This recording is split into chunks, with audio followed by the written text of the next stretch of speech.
Hello बच्चों, आज हम देखेंगे कक्षा 9वीं के मैथमेटिक्स के 1.2 के क्वेश्चन नंबर फर्स्ट का सॉल्यूशन। तीनों क्वेश्चन को हम सॉल्व करेंगे बहुत ही इजी तरीके से। मैं आपको सभी कुछ अच्छे से बताने वाली हूँ। हम देखेंगे फर्स्ट नंबर क्वेश्चन लिखा हुआ है, नीचे दिए गए कथन सत्य है या असत्य ये बताना है, कारण के साथ हमें उत्तर देना है। ओके, तो हम देखेंगे फर्स्ट नंबर क्वेश्चन लिखा हुआ है, प्रत्येक अपरिमेय संख्या एक वास्तविक संख्या होती है। ये क्या है, हमारा सत्य है। क्यों सत्य है?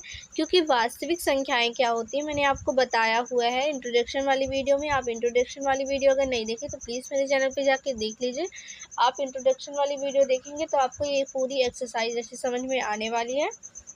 और अगर आपने मेरे 1.1 के सभी क्वेश्चंस की वीडियो नहीं देखी तो प्लीज़ मेरे चैनल पे जाके देख लेंगे। मैंने उसकी प्लेलिस्ट भी बना दी है, प्लेलिस्ट में सारे वीडियो है, आप जाके देख लीजिए। हम इसमें देख लेते हैं, ये क्या है, हमारा सत्य है। प्रत्येक अपरिमेय संख्या एक वास्तविक संख्या होती है, ये सत्य है। क्योंकि परिमेय संख्या और अपरिमेय संख्या से ही मिलकर तो वास्तविक संख्या बनती है ना। तो अपरिमेय संख्या वास्तविक संख्या क्यों नहीं होंगी? तो हम क्या लिखेंगे, इसको लिख देते हैं। इसका आंसर लिखते हैं फर्स्ट नंबर क्वेश्चन का फर्स्ट है ना। फर्स्ट नंबर क्वेश्चन का फर्स्ट लिखा, प्रत्येक अपरिमेय संख्या वास्तविक संख्या होती है, तो हम क्या कहेंगे, सत्य कहेंगे। कि क्या है, ये सत्य है। सत्य है, क्यों सत्य है? क्योंकि परिमेय संख्या तथा अपरिमेय संख्या से परिमेय संख्या क्योंकि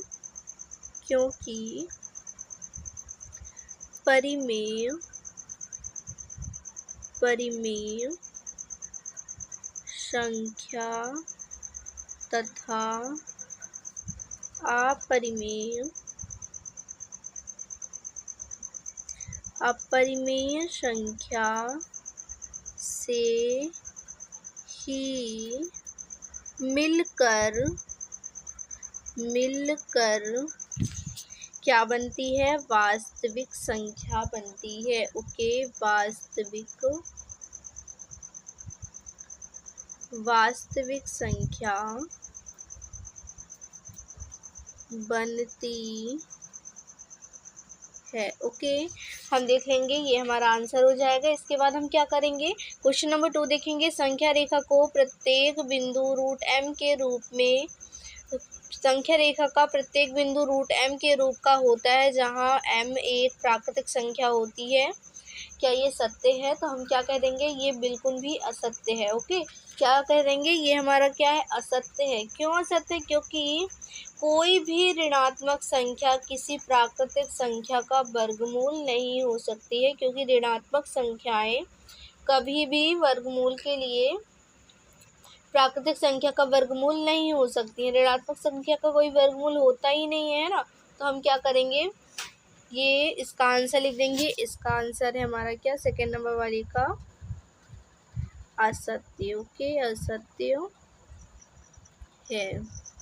असत्य है, इसका कारण आप लिख लीजिएगा। क्या लिखना है, क्योंकि कोई भी ऋणात्मक संख्या किसी प्राकृतिक संख्या का वर्गमूल नहीं हो सकती। ओके, ये हमारा आंसर हो जाएगा। इसके बाद हम क्या देखेंगे, तीसरा नंबर वाला देख लेते हैं। इसी का, प्रत्येक वास्तविक संख्या एक अपरिमेय संख्या होती है, तो ये असत्य है। क्योंकि परिमेय संख्या भी तो आती है वास्तविक संख्या में, आपको मैंने बताया था।